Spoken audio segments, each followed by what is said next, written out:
Hello viewers, আজকে আমরা 40-এর পরের সংখ্যার বর্গ নির্ণয় করব। 41-এর বর্গ নির্ণয় করলে আমরা যে পূর্বের নিয়ম অনুযায়ী একটা সংখ্যার বর্গ লিখে রাব করব। লাস্টের সংখ্যা 1 এর বর্গ হচ্ছে 1, তারপরে 4 এর বর্গ হচ্ছে 1 ডিজিট, এক সামনে 0 দিয়ে বসিয়ে 2 ডিজিট তৈরি করতে হবে। তো 1 এর আগে 4 এর বর্গ 4 সবগুলো গুণ করব। 4 একে 4, 4 দুগুণে 8, এক ঘর বাদ দিয়ে 8 লিখব। 1 8 1681।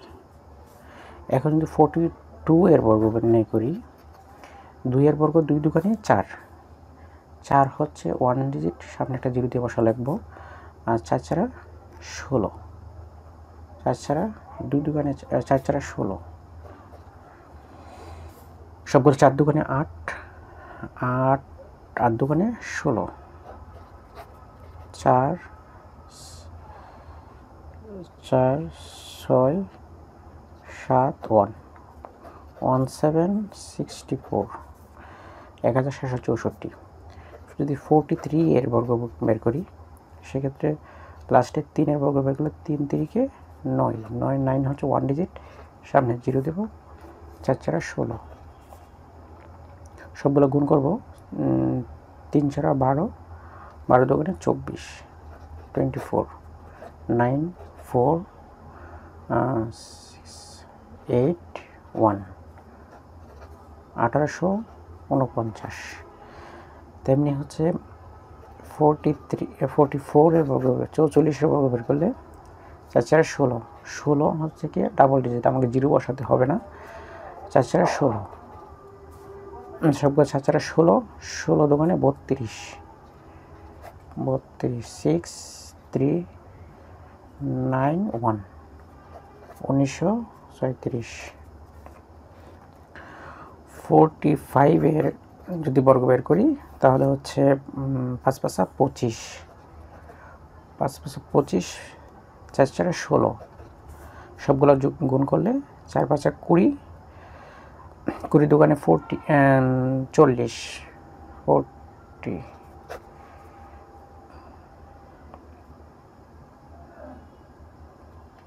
5202, 2025। এখন 46 এর বর্গ বের করি,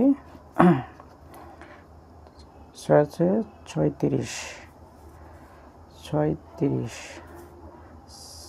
4 4 16, সবগুলো গুণ করলে 4 6 24, 24 দুগুণে 48, 6 11 1 11 1 2, 2116, 2116। এখন যদি আমি হচ্ছে 47 এর বর্গ বের করি, 47 7 7 49, 4 4 4 16, 4 7 28, 28 দুগুণে কত? 56,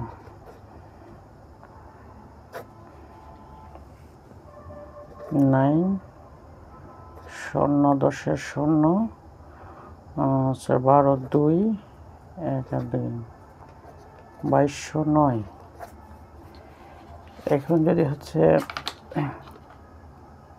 49 এর বর্গ বের করি, 48 এর বর্গ বের করি, সেমভাবে 8 8 64, 8 64, 4 4 16, সবগুলো গুণ করলে 4 32, 32 দুগুণে 64, 32 দুগুণে 64, 4 10 0 10 1, 13 3 23, 2304, 49 এর বর্গ বের করি, 9 নং 81, 4 4 16, সবগুলো গুণ করবো, 4 নং 36, 4 নং 36, 36 দোকানে 72, 72, 1 10 0 1 14 4 2 2000 2401, 2401, 49 50 বর্গ বের করি। তাহলে আমাদেরকে নিয়ম জানি, যদি লাস্টে 0 থাকে তার আগের সংখ্যার বর্গ বের 5 5 25, আগের সংখ্যার বর্গ হলো 4 4 5 5 25, আর 0 জন্য 2টা 0, 2500। একদম সহজ, এটা যদি 0 থাকে। হ্যাঁ, এভাবে আমরা 100 পর্যন্ত আমরা বর্গগুলো বের করতে পারি। আমরা শর্টকাট কয়েকটা বের করি, যেমন ধরেন 55 যদি বর্গ বের করি, যদি 5 থাকে আগের সংখ্যার পরের সংখ্যা লিখে 5 6 30, আর 5 5 5 এর বর্গ 5 5 25, আগেরগুলোকে গুণ করব, পরেরটার বর্গ বের করব, 5 5 25। যদি হচ্ছে 60 এর বর্গ বের করি, 60 যদি 0 থাকে আগের সংখ্যার বর্গ বের করলে 6 36, আর 0 জন্য 2টা 0, 3700। যদি 65 বর্গ বের করি, যদি 5 থাকে 5 এর পরে 7, এই দুটো গুণ করব, 6 7 42 গুণ করে লিখবো, আর পরের সংখ্যার বর্গ বের করলে 5 5 25। খুব সহজ। 70 এর বর্গ বের করি, এর ভিতরে যে সিঙ্গল নিয়মগুলো পূর্বের ক্লাসে শিখিয়েছি ওইগুলো অ্যাপ্লাই করলে বাকি সবগুলো আপনারা পারবেন 100 পর্যন্ত। আর হচ্ছে 0 যদি 0 থাকে তার আগের সংখ্যার বর্গ 7 7 49, 7 7 49, 0 এর জন্য 2টা 0, 4900। যদি 7 8 75 এর বর্গ বের করি, যদি 5 8 থাকে 7 এর পরে 8, 7 8 56, আর 5 এর বর্গ 5 5 25। 80 যদি বর্গ বের করি, 0 আছে, এর আগের সংখ্যার বর্গ 8 8 64, আর 0 জন্য 2টা 0। যদি 85 বর্গ বের করি, 85 বর্গ বের করি,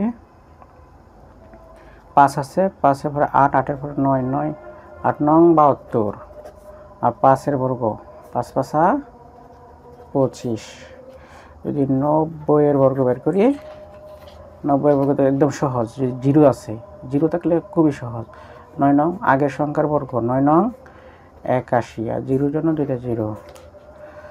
যদি 95 এর বর্গ বের করি, 5 আছে, 5 এর আগে 9 আছে, 9 এর পরে 10, 9 10 9 10 90, আর 5 5 25, 9025। 100 যদি বর্গ বের করি, তাহলে হচ্ছে 1 এর বর্গ একটা 1, আর 2টা শূন্যের জন্য 4টা শূন্য, ডাবল শূন্য হবে। হ্যাঁ, 10,000, 10,000। এই পর্যন্ত আমরা 100 পর্যন্ত বর্গ বের করছি। এরপরে ক্লাসে আমরা দেখব যে হচ্ছে কি 100-র পরে 1000 অবধি পর্যন্ত অঙ্কের কীভাবে বর্গ বের করতে হয় সেটা দেখব। ধন্যবাদ সকলকে।